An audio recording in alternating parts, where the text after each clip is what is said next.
बादलों के ऊपर एक जादुई दुनिया में आतीर नामक एक शहर तैरता है, जो प्राचीन जादुई पेड़ों की शाखाओं पर बना है। आतीर एक समय में एक जीवंत शहर था, जो रंगों से भरा हुआ था और मीठे सपनों से भरा हुआ था। लेकिन हाल ही में एक अजीब सी भूरी धुंध शहर में घुसने लगी है। यह धुंध दोस्तों और पड़ोसियों के बीच बोले गए अप्रिय शब्दों से उत्पन्न हुई है। हर बार जब कोई कठोर फुसफुसाहट होती है, तो शहर का एक और हिस्सा अपना रंग, अपनी खुशी और अपने सपने खो देता है। हमारी कहानी 4 अनिवार्य मित्रों के साथ शुरू होती है, जो रंगों के फीके पड़ने को देखते हैं और शहर की उदासी को महसूस करते हैं। उनमें से पहली है हला, जो बीज की रखवाली करती है। वह थोड़ी शर्मीली है, लेकिन उसके पास एक जादुई उपहार है। वह पौधों से बात कर सकती है और सबसे छोटे बीज को एक सुंदर फूल में बदल सकती है। फिर फ्रा है, जो बादलों की बुनकर है। वह साहसी और रचनात्मक है, और वह धुंध और बादलों को ठोस वस्तुओं में बदल सकती है, जैसे कि फुल्के पुल या मजबूत ढाल। इसके बाद जाना है, जो ध्वनि की पकड़ है। उसके तेज कानों के साथ वह प्राचीन पेड़ों की गुप्त फुसफुसाहट सुन सकती है और उनकी बुद्धिमत्ता को संगीत में बदल सकती है, जो चिकित्सा और शांति प्रदान कर सकता है। और आखिर में तालिया है, जो समूह की चतुर मास्टरमाइंड है। उसके जादुई घड़ी के साथ वह एक उत्कृष्ट पहेली समाधान करता है, जो देख सकती है कि शहर के दिल, महान सपना पेड़ के आखिरी चमकते पंखुड़ी को खोने से पहले कितना समय बचा है और आतीर को हमेशा के लिए भूरा बना देगा।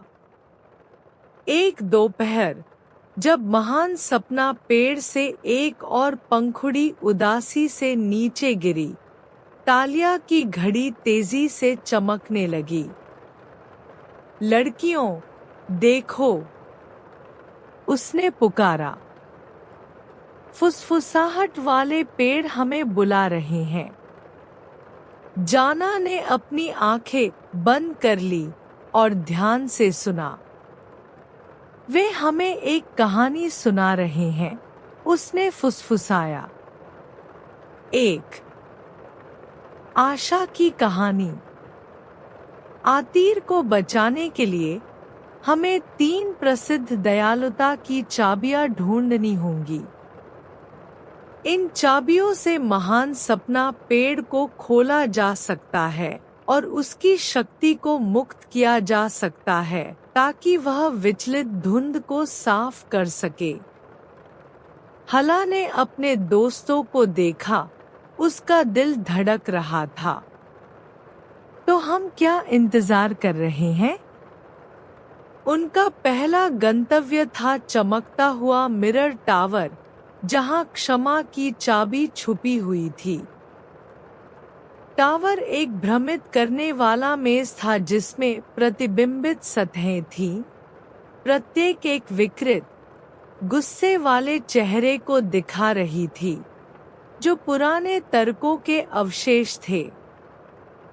प्रतिबिंबबद्धता ने मित्रों को संदेह करने की कोशिश की कि वे एक दूसरे के बारे में क्या सोचते हैं। तुम बहुत शर्मीले हो एक नायक होने के लिए, हला, एक प्रतिबिंब ने ठट्ठा किया। तुम बहुत लापरवाह हो, फ्रा, दूसरे ने फुसफुसाया। फुसफुसाहट तेज हो रही थी और विचलित धुंध उनके पैरों के चारों ओर घूमने लगी थी। तालिया ने अपनी घड़ी के हाथों को तेजी से घूमते हुए देखा। हमारे पास समय नहीं है। टावर हमारे डर पर खिला रहा है। फ्रा ने गहरी सांस ली। मेरे पास एक विचार है। हम प्रतिबिंबों से नहीं लड़ सकते हैं, लेकिन शायद हम यह बदल सकते हैं कि वे क्या देखते हैं। उसने मोटी धुंध को उनके चारों ओर एक नरम, बादलदार कंबल में बुनना शुरू किया। हला, जल्दी, मुझे कुछ सुंदर दिखाने के लिए कुछ दो। हला ने अपने थैले में हाथ डाला और एक अकेला चमकता हुआ बीज निकाला। उसने इसे करीब पकड़ लिया और प्रोत्साहन और प्यार के शब्द फुसफुसाए। उगाओ, उसने फुसफुसाया। बीज एक शानदार सुनहरे सूरजमुखी में फूट पड़ा, जो उसके हाथों में था। सूरजमुखी की रोशनी फ्राह के बादल के कंबल पर परिलक्षित हुई, जिसने क्रोधित प्रतिबिंबों को दयालुता और हंसी के चित्रों से बदल दिया। कठोर फुसफुसाहट नरम माफी में बदल गई। कमरे के केंद्र में एक चाबी दिखाई दी, जो शुद्ध स्फटिक से बनी थी। यह क्षमा की चाबी थी।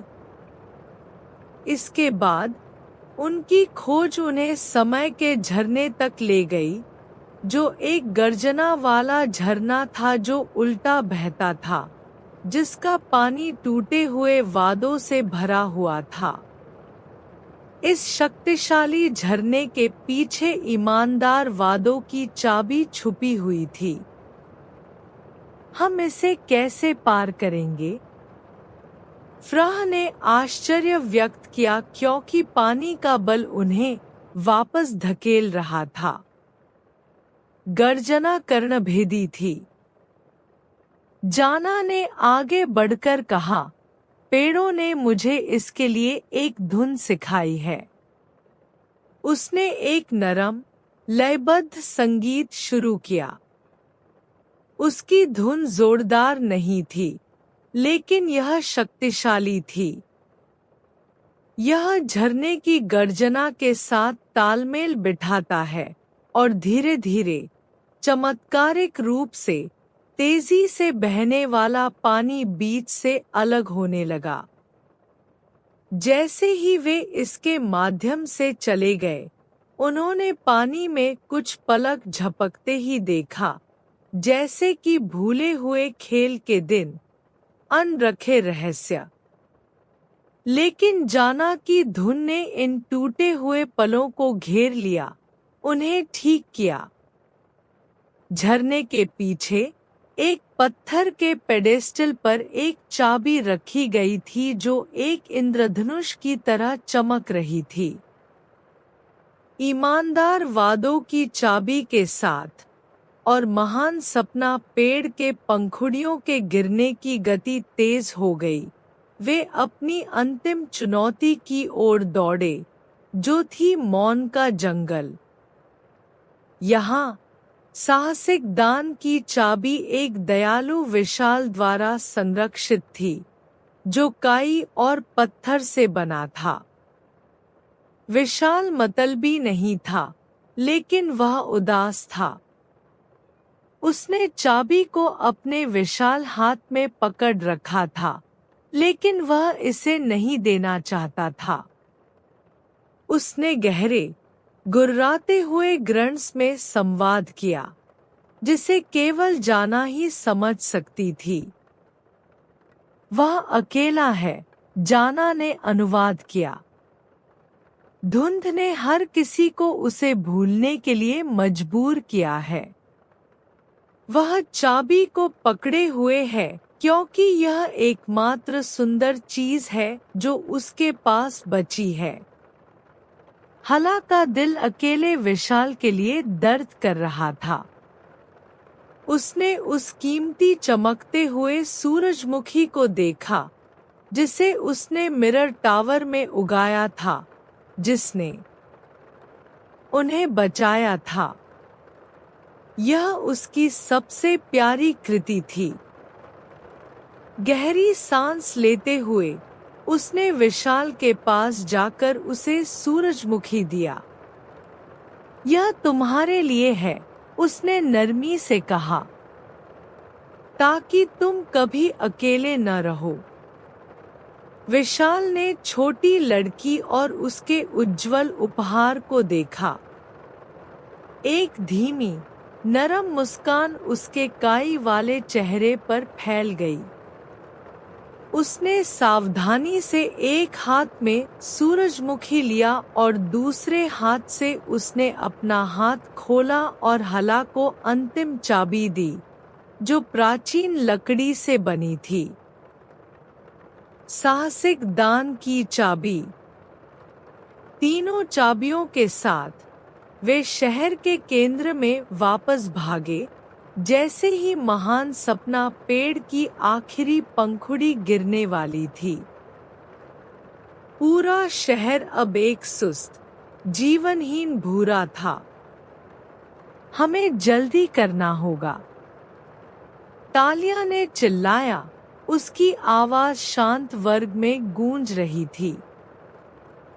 वे महान सपना पेड़ के आधार पर दौड़े, जहां 3 चाबी के छेद कमजोर रूप से चमक रहे थे।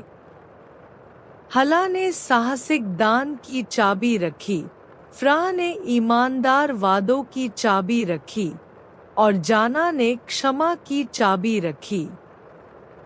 उन्होंने एक साथ चाबियों को घुमाया।